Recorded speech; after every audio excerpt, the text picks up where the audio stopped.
Pilipinas, ang oras pa 6:35.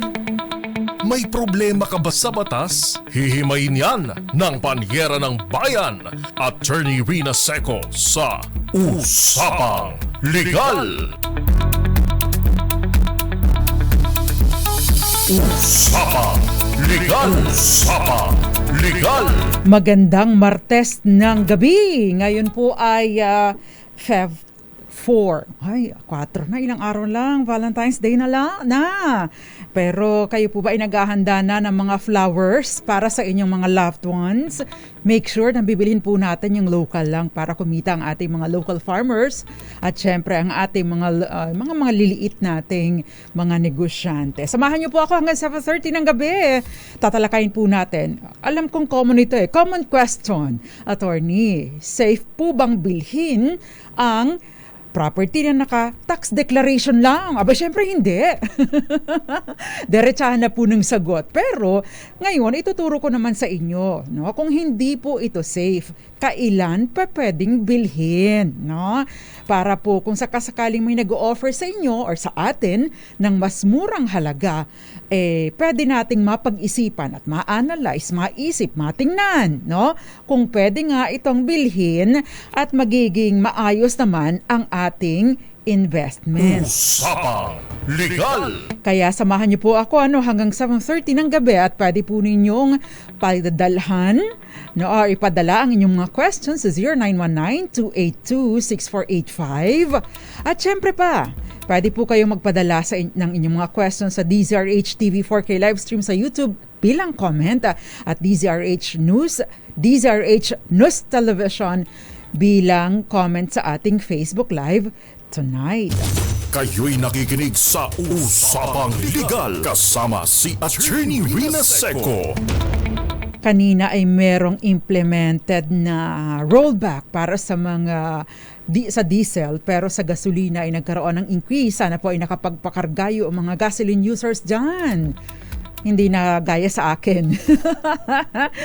Anyway, no, dakuan na po natin ang ating talakayan para makarami tayo ng mga questions because I know napakarami po ninyong mga questions sa maka-tweet. Ano bang tamang connective doon, no?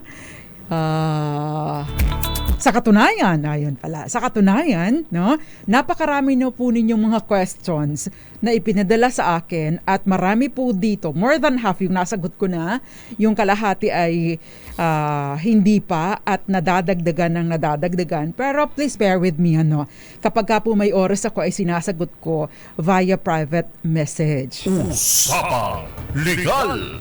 Anyway, pag-uusapan po natin kailan pwedeng bilhin ng lupang tax declaration lang ang dokumento ng pagmamay-ari. Magbibigay po ako ng tips, So along the way, matatalakay po natin ang Commonwealth Act 141 o yung tinatawag na Public Land Act at syempre pa ilang portion ng PD 1529 or Property Registration Decree at Republic Act 10023, ito po yung Residential Free Patent at syempre pa yung Republic Act 11573, ito naman po yung Agricultural Free Patent.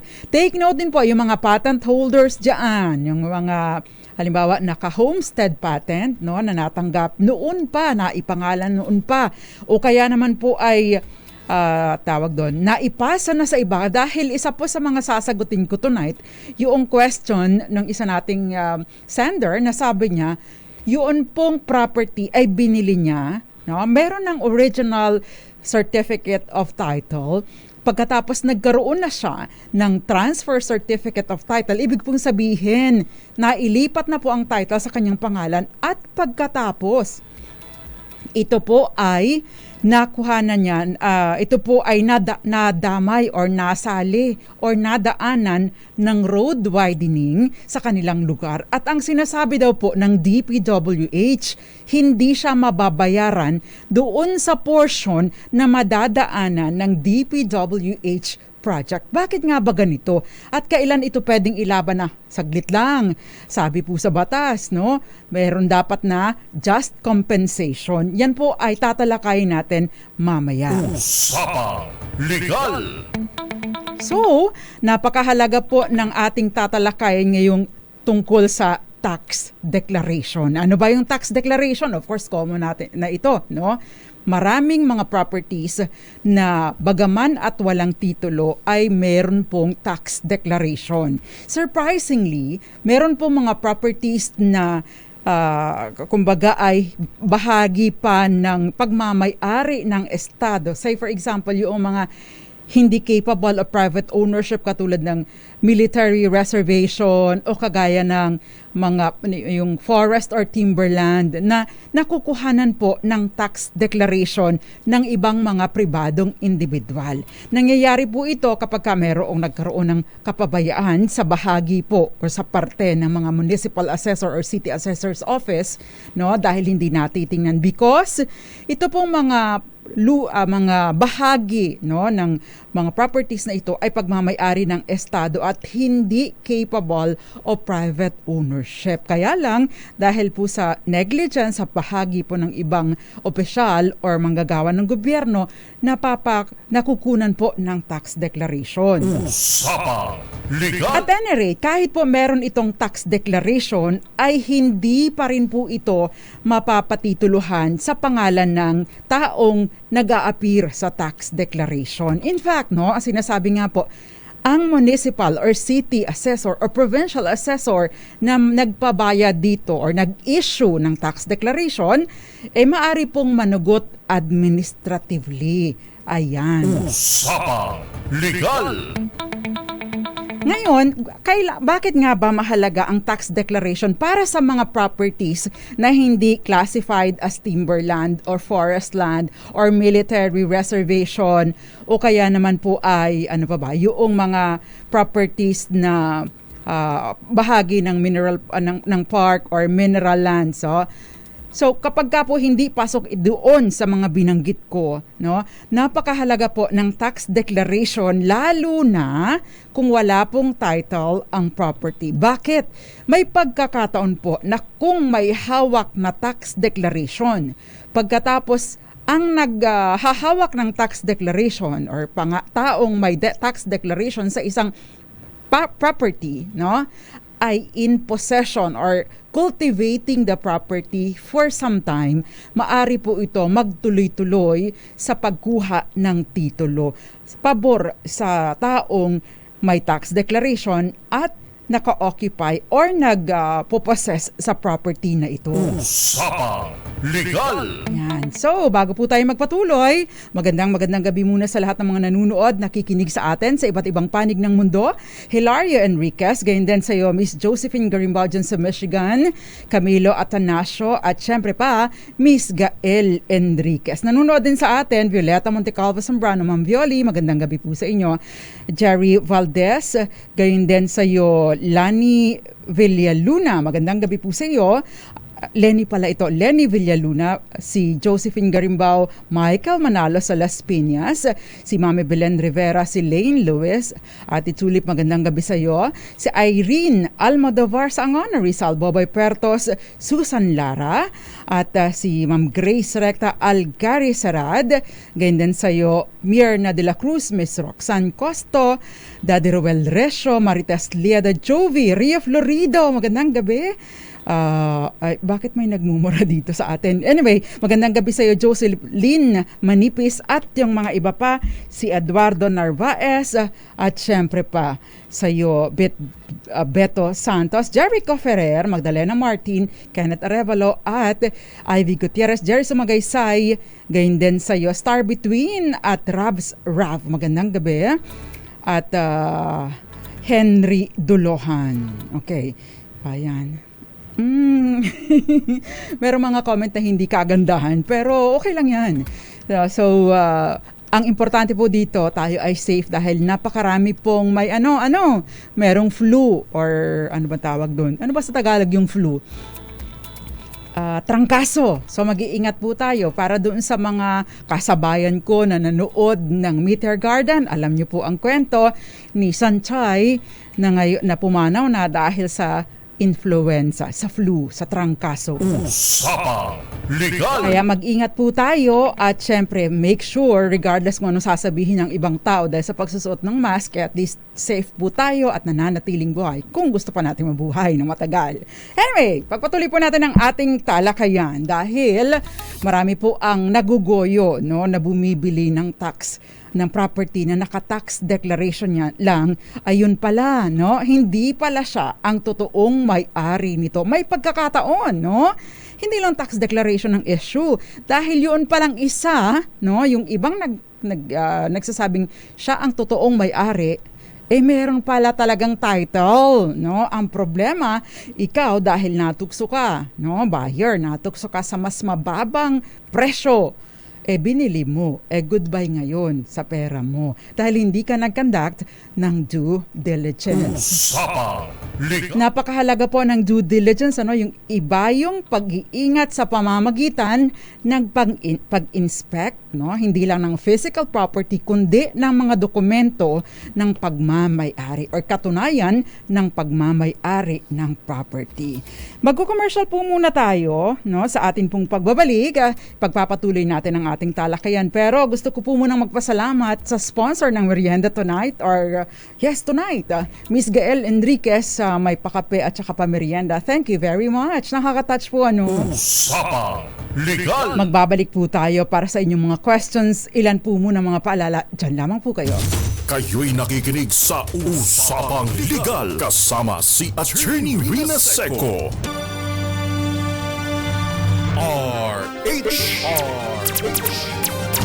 Kayo'y nakikinig sa Usapang Legal kasama si Attorney Rina Seco. Usapang Legal.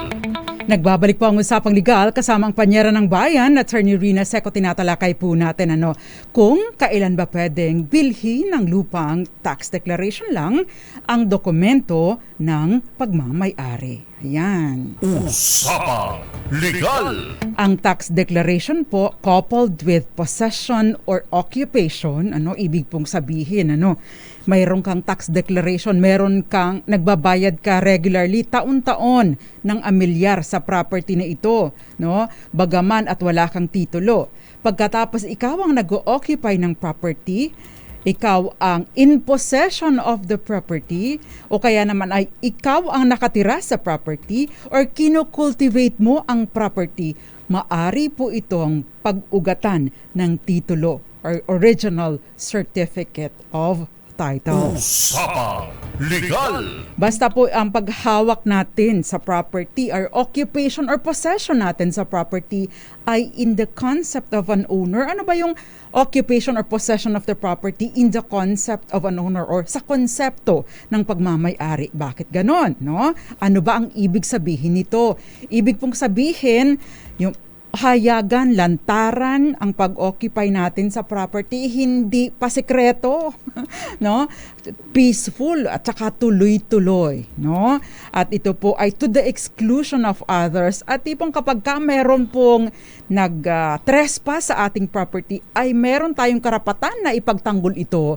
Ibig pong sabihin, chances are you are occupying or possessing the property in the concept of an owner, which later on ay pwedeng pag-ugatan ng title sa property. Usapang Legal. Bakit ko pa binanggit yung tumitira sa property, no? Occupation sa pamamagitan ng pagtira sa property. Kasi po, meron po tayong tinatawag na residential free patent. Ang residential free patent, bagaman at limited lamang yung area, no? Dahil ito po ay intended para tirahan o lupa na titirhan ng magagranta nito later on. Usapang Legal. Yun pong agricultural free patent, as the phrase implies, no? Agricultural, lupang agraryo, lupang pangsakahan. Yan. At ito naman po, maaari rin pa siyang patituluhan, no? Sa ilalim po ng RA 11537, no? Kung ikaw ay occupant at nagkukultivate ng property for at least 20 years bago pa man ikaw mag-apply ng title sa property. Sa pamamagitan ng administratibo po, pupunta sa DENR sa pamamagitan po ng CENRO, Community Environment and Natural Resources Office. Doon po merong application form at coupled with iba pang mga dokumento ay pwede po ninyong applyan ng patent, ang inyong agricultural free patent, ang property na inyong kinukultivate. Usapang Legal! 10 taon lamang po para sa residential free patent. Residential free patent, 10 taon at saka hindi na kinakailangan ng gobyerno para sa public service. At ito po ay you have been a resident of that property, maaring nagtayo ka na doon ng barong-barong, 10 taon ka na doon na nakatira, maaari mong applyan ng residential free patent. Ito po ay regardless kung nasa ang lugar kayo.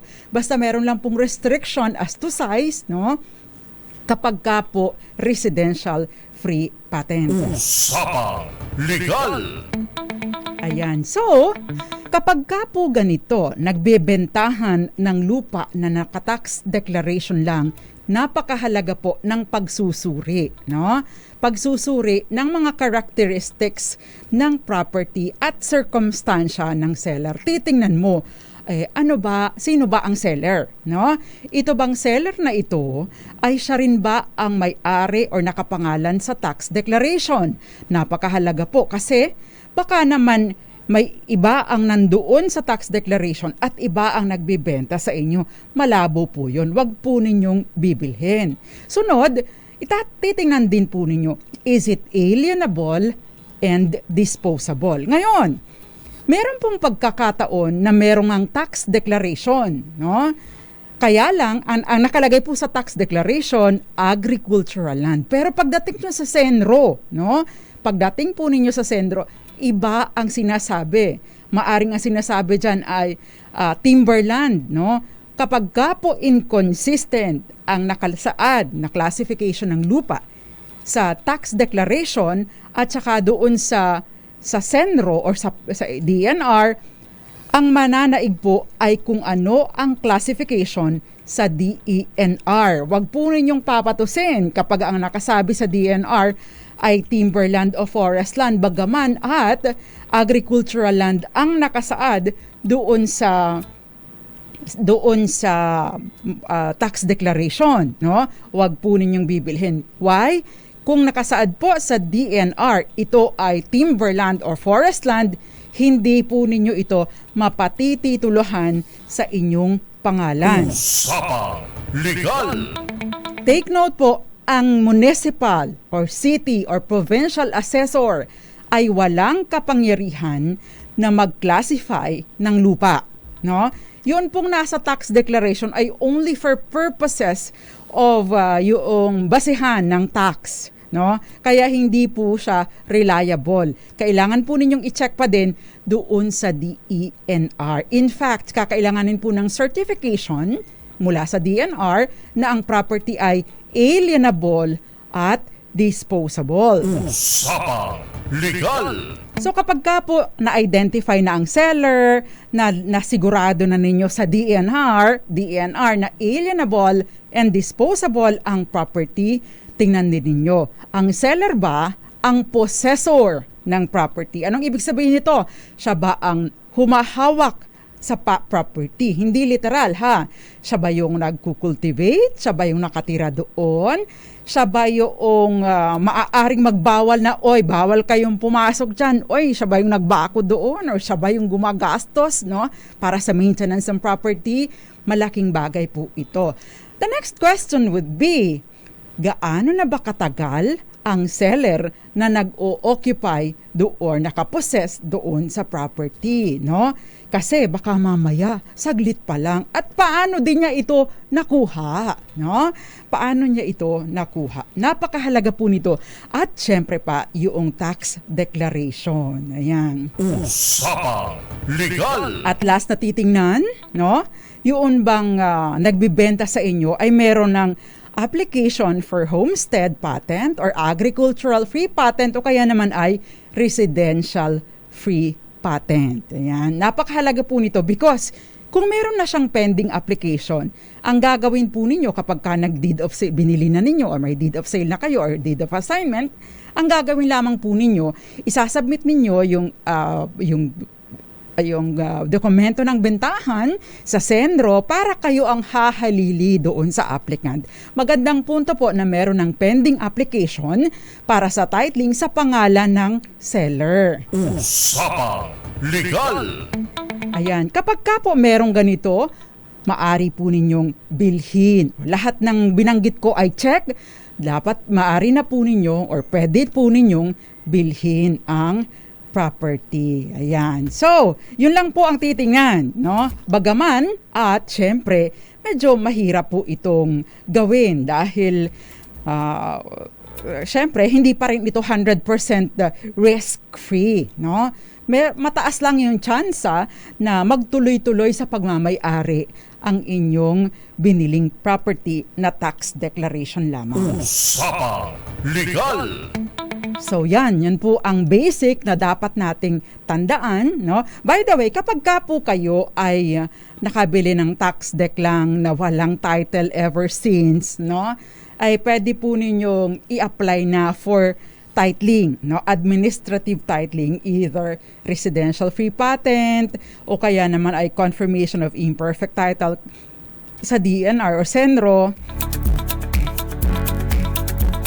Kukuha po kayo ng application form at the same time may babayaran po dito 150 pesos.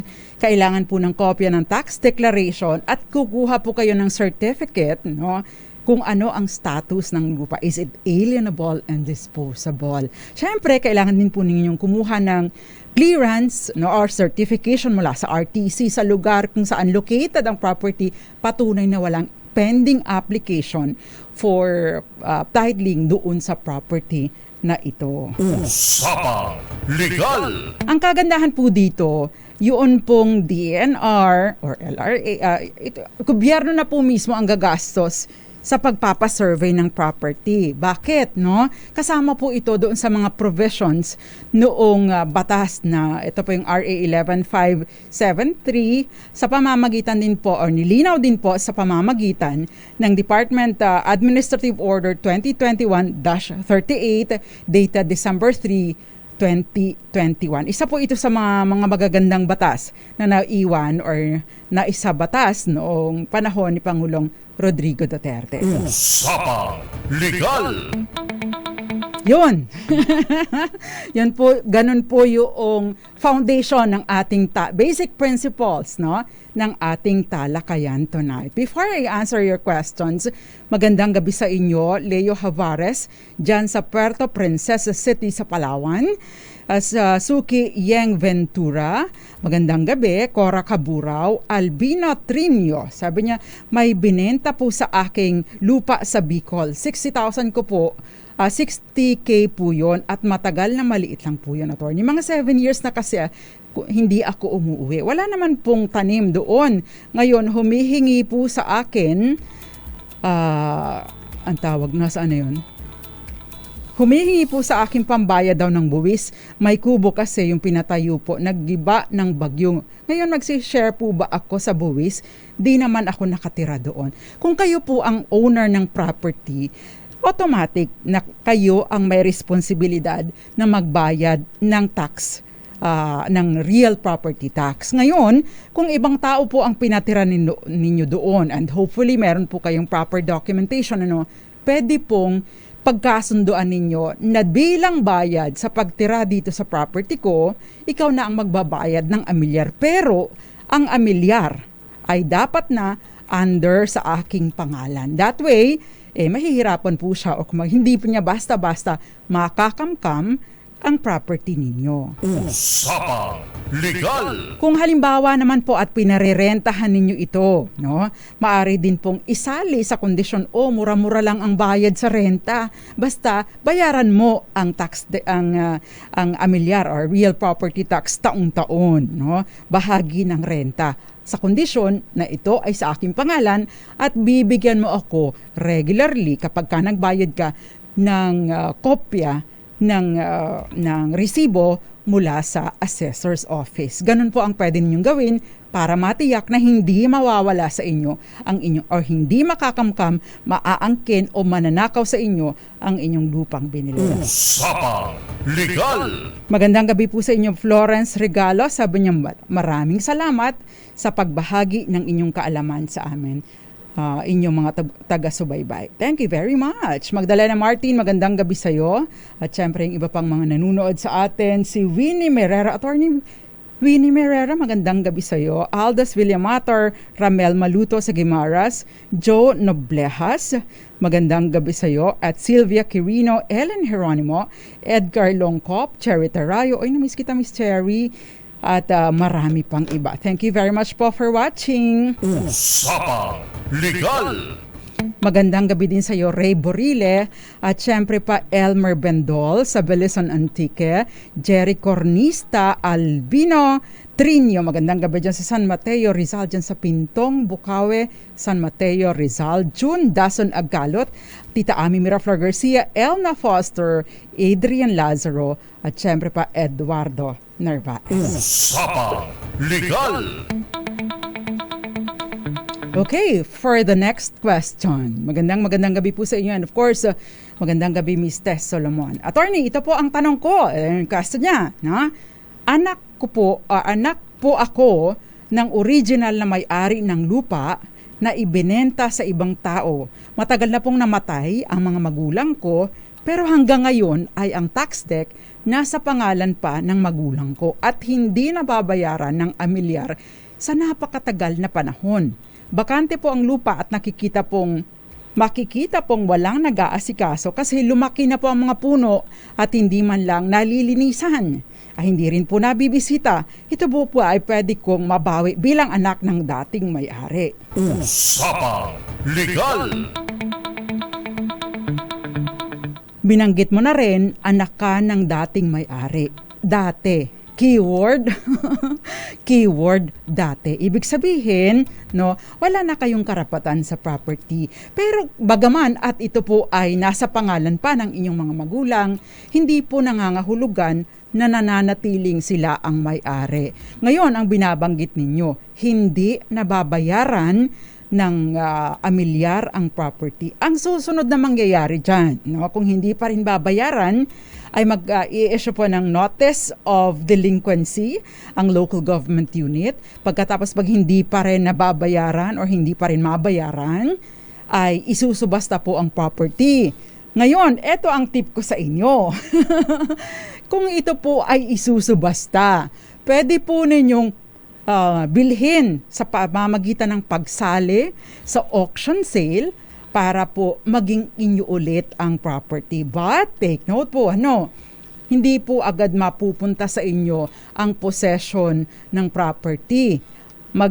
Kailangan po munang lumipas ang 1 taon dahil yung pong 1-year period na ito, either from registration of the sale or from the date of auction, no, kung kailan kayo nanalo. So, tatakbo po ng 1 taon ito, saka pa lang po ninyo magiging totally or permanently inyo ang property. Because yung 1-year period po na yun po yung period of redemption naman para po doon sa bumili ng property mula sa inyong mga magulang. Usapang Legal! Usually, kapag ka po benta sa auction sale, ito po yung tip ko sa inyo, kapag ka po benta sa auction sale, mas mura po ang value nito. Bakit? Because, para po mabigyan ng chance yung may-ari na mabili ulit ito or ma-redeem ang property. Yan. Usapang Legal! Kaya yung mga gustong bumili dyan ng property, maganda pong pagkakataon yung auction sale, bagaman at yung risk din is baka po i-redeem, or tubusin ng may-ari. Ayan. Attorney, nakapangalan po sa nanay ko ang lupa pero hinahabol po ng anak sa labas ng tatay ko. Palipatay na po ang tatay namin. So ano po yung question? Kung may habol, depende, Ito pong lupang ito na nakapangalan sa nanay mo, kailan po ba ito na-acquire, Ito po ba ay at paano ito na-acquire? Kung halimbawa po ito ay mana na tinanggap ng nanay mo nung panahon na kasal na ang nanay at tatay mo, ibig pong sabihin, ito po ay eksklusibong pagmamay-ari ng nanay mo and therefore, wala pong habol o wala dapat na maging share ang tatay mo o ang half sister or half brother or half sibling ninyo. Ayan. Usapang Legal.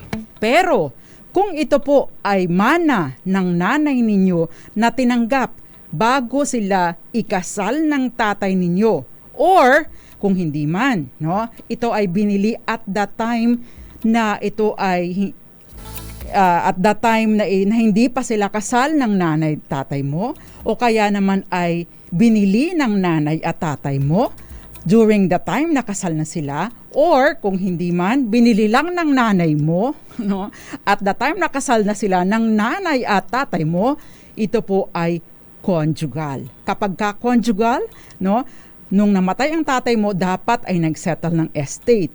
Kapag nagsisettle ng estate, binabahagi or hinahati ang conjugal assets at yung kalahati doon napunta sa nanay mo at yung kalahati napunta sa tatay mo.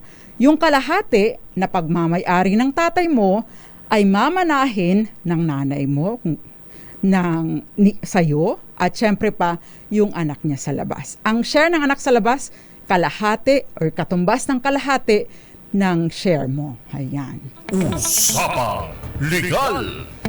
I hope nakuha po ninyo yung answer doon. Next question. Attorney ito pa pala, tapos na pala yun. Palaging nai-scam ang mga Pinoy sa lupa at mana. Dapat po ay may subject na maituro sa mga ganito sa kolehiyo. Malimit po, mahirap na ang remedyo kung malalaman ang may karapatan. Ay, totoo po kayo. Kaya, isa po ito sa magandang proyekto, no? Initiative ng DZRH, yung mga programang ganito, bagaman at limitado lang ang ating oras, pero at least kahit papaano yung mga regular listeners natin would know na from time to time, no, sinasagot po natin ang mga questions at yung mga basic principles ay sinusubukan po nating maipaintindi sa lengguwahe o sa paraan na maiintindihan ng mas nakararami. Usapang Legal. Paano po kung wala pang titulo pero may tax declaration yung seller pero hindi siya ang nakapangalan doon? Pwede po ba yun? Syempre, wag mong bibilhin. Hindi pala yung nag-seller yung meron tax declaration eh. Anong karapatan niya para magbenta, di ba?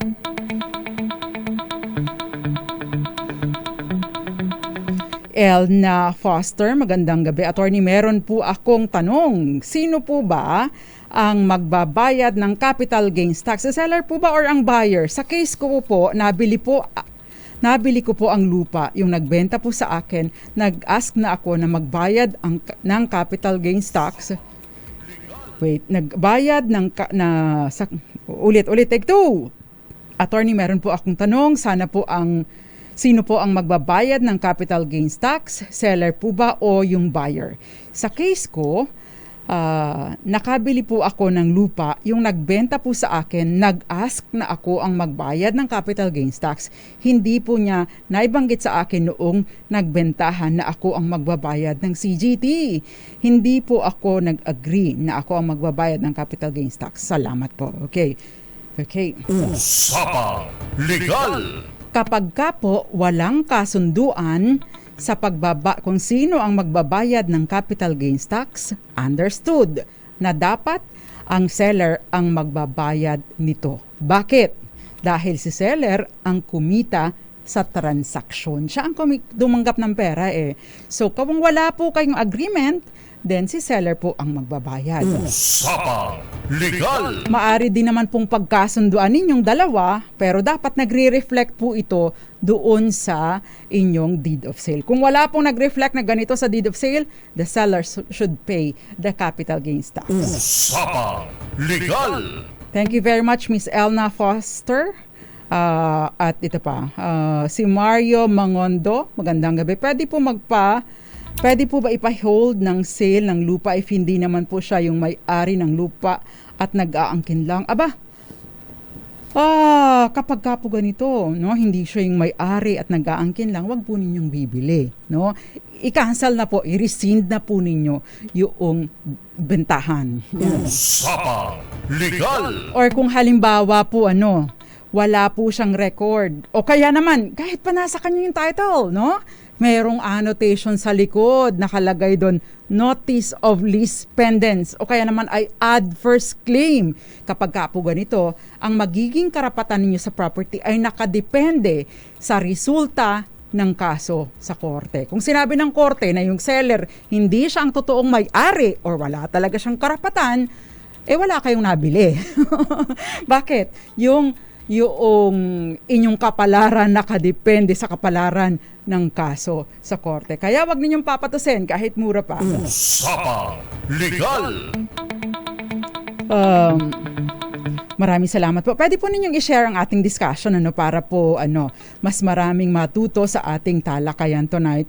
Sabi ni Miss Cherry, I miss you din po, attorney. Madalas po kasi kami nasa bundok nagbubungkal ng taniman ng luya. Ay, no, napaka-healthy ng luya, no. Masarap ang luya sa labat. Good evening po, attorney. Paano kung may nagbabayad ng tax ay asawang hindi naman kasal pero ang title po ay nakapangalan sa asawa? May habol po kaya ang nagbabayad ng tax? Usapang Legal.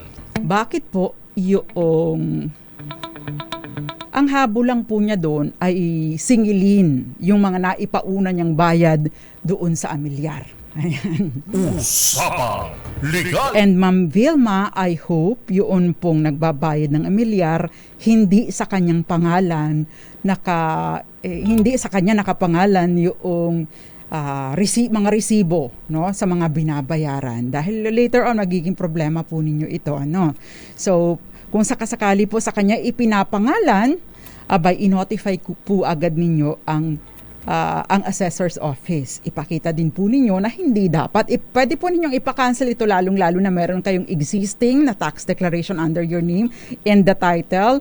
Pwede po ninyong ipa-cancel ito. Usapang Legal. Okay, meron pang attorney. Ibibitin ko ito saglit. Attorney, ito po ang kwento. Namatay po ang nakapangalan sa tax declaration.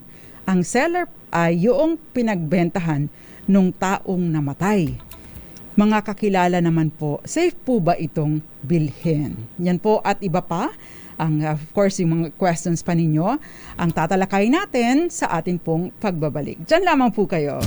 Kayo'y nakikinig sa Usapang Legal kasama si Attorney Rina Seco.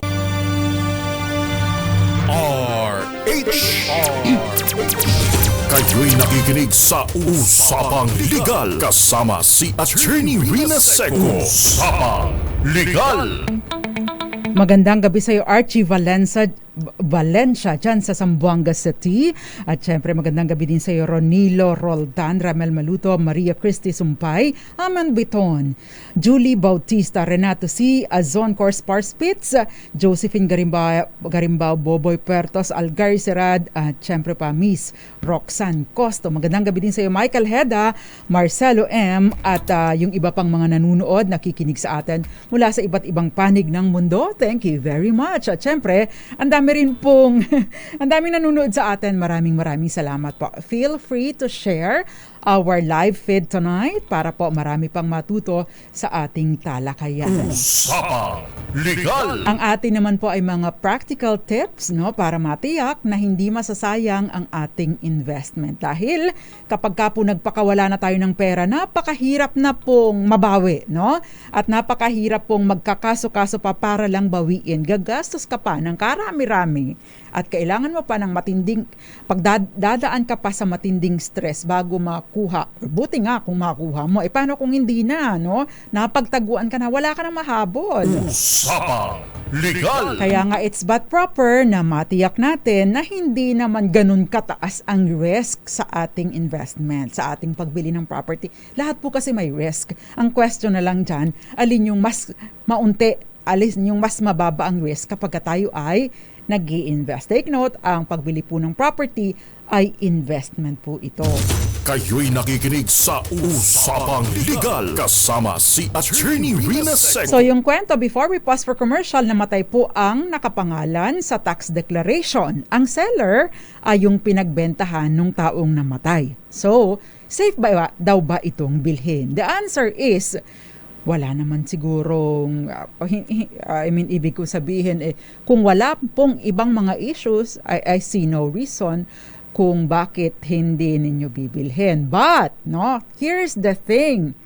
Paano po yung unang-unang transaksyon dahil ito po ay, di ba, namatay ang seller?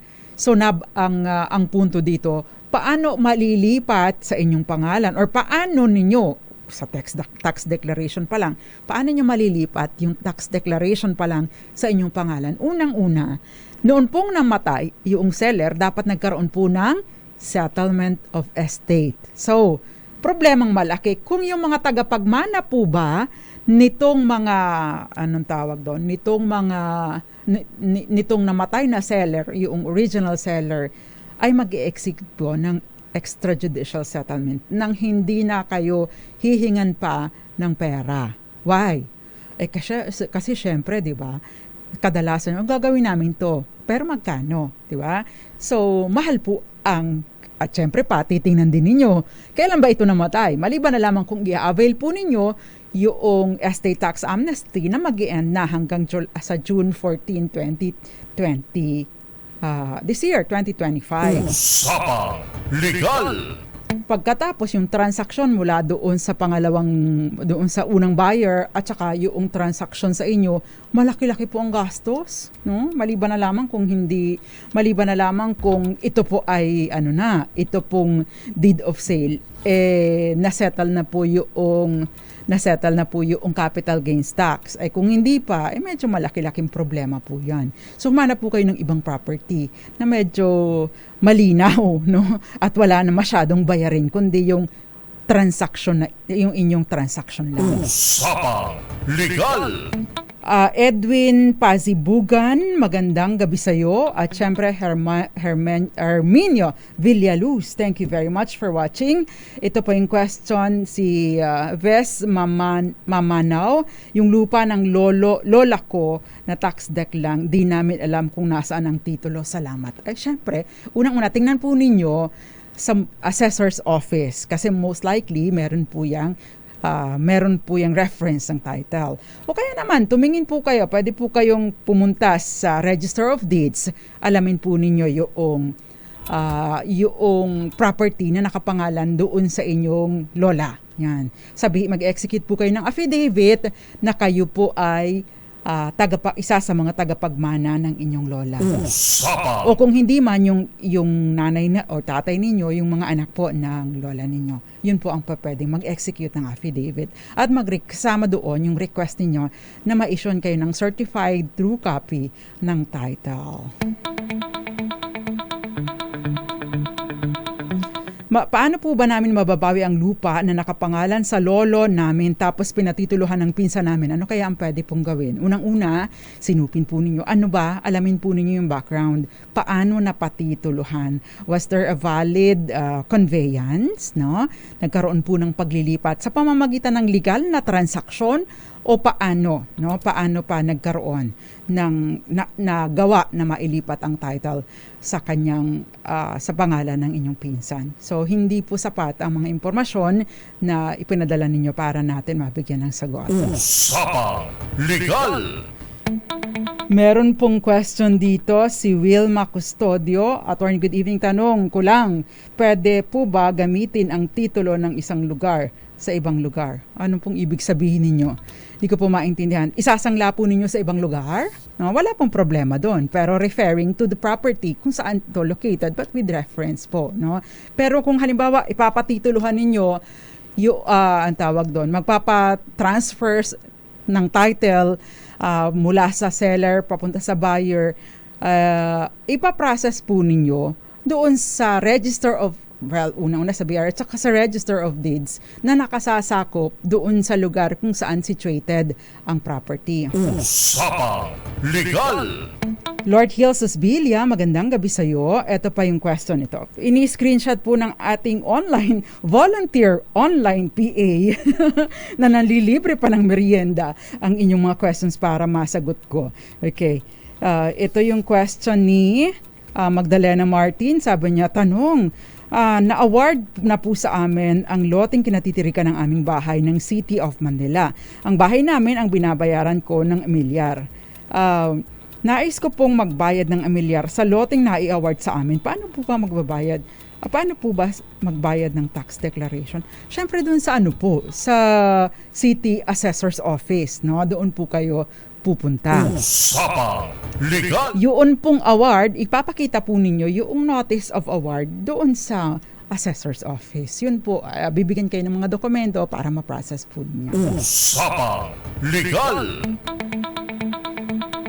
Meron pong question dito. This is very interesting. Medyo limited na lang yung oras natin. Pero ito po yung question. Attorney, nakabili kaming lupa, OCT. No? OCT is Original Certificate of Title. Under na po ng seller. Nakunan na din po namin agad ng TCT sa pangalan naming mag-asawa. Yung TCT, Transfer Certificate of Title. No? Ngayon pong may part ng property madadaanan. Ngayon pong may part na madadaanan ng diversion road. Sabi po ng DPWH ay hindi daw po mababayaran dahil may easement daw po na nakakabit sa title. Clean title po kami, attorney. Usapang Legal. Ang question po doon ay paano po ba na-acquire ito noong taong nagbenta sa inyo? Yan. Kasi kapag ka po, sa ilalim po kasi ng Commonwealth Act 141, no? Yung Public Land Act, ang sinasabi po doon na yun po mga lupa na nai-award, libreng ibinigay ng gobyerno sa mga recipients or mga beneficiaries either sa pamamagitan ng homestead patent, ng residential free patent, agricultural free patent, no? Kapag ka po libre ito or grant ng gobyerno doon sa original beneficiary, no? Meron po itong kakabit na 60 dati nga po 20 na extend lang, napalaki lang na 60-meter easement, no? Automatic po ito. Ito pong easement na ito na 60 meters ang sukat, no, ang lapad, ay maaari pa pong ibig sabihin nalilipat po ito kahit pa ibenta pa ng original na grantee or beneficiary ang property. So, kung nag-fall po na ang mode of acquisition noong original na may-ari ay sa pamamagitan ng grant mula sa gobyerno, kabit-kabit po nito ng kabit-kabit po ng property yung easement o yung kondisyon sa section 1, if I'm not mistaken, section 112 ng Commonwealth Act 141. Usapang Legal. Pwede po ninyong i-check yung NIA versus Court of Appeals. This is, if I'm not mistaken, 2020 or 2002 or 2000 case na nasabi po doon na nanatili po itong easement na nakakabit bagaman at magpalipat-lipat na sa mga ibang pribadong individual ang property. Usapang Legal. Malungkot po Naku, ang sad. Pero mababayaran po kayo doon sa improvements, no? Yung improvements po doon sa bahagi na madadaanan ng diversion road. Kung halimbawa naman na yung portion ay na maiiwan ay lubhang napakaliit na para ma-utilize pa ninyo, dapat din po mabayaran yung portion na yun ng DPWH. Usapang Legal. Colminar Ami at sa iyo Teresa Cruzate, magandang gabi. Magandang gabi Marie Tess Cereso, Jafet Diongo, At Peach Torres, ay ang dami pang mga questions. Robert Tan, Zoraida Falorina, Tristan Gulay, Peach Torres, at Emeline Agustin Navarro, Elna Foster, at maraming iba pa. Hindi ko po natapos lahat ng mga questions nyo. Facebook ni Roy at maraming iba pa. Pwede po ninyo akong i-message. Uunti-untiin ko kapag weekend ang inyong mga questions. At plus, meron pa po tayong Thursday. So masasagot ko pa rin po ang inyong mga questions. Kayo'y nakikinig sa Usapang Legal kasama si Attorney Rina Seco. Usapang Legal. Antabayanan po ang susunod na programang Lunas at Lunas Extension. Pero magandang gabi po muna, Eds Maglakas, Odette Oxales, and Chef Tata and Taran Del Mundo. Magandang gabi rin po sa inyo, Tita Ami Miraflor Garcia. At nakasama ko po sa kabilang side, si Billy Domingo. Ako po ang panyara ng bayan, Attorney Rina Seco para sa DZRH. Una sa Pilipinas, una sa Pilipino. Sumainyo ang mga dagdag kaalaman.